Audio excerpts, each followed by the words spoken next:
Здравейте, приятели и съмишленици на Сдружение Азбукари.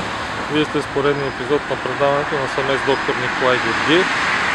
Днес правим актуален репортаж дали има опашки пред банковите клонове в София, защото днес е първата възможност вложителите на КТБ да си изтеглят парите от многобройни клонове в цялата страна, но явно излишно се е създало истерия около възможност за образуване на опашки. В момента всичко е спокойно.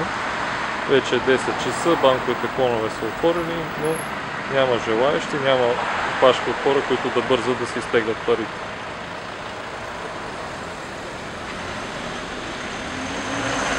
Намираме се на улица Оборище.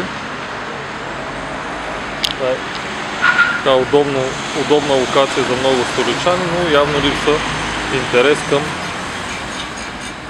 първата възможност за изтегляне на парите. Явно процесът ще става постепенно.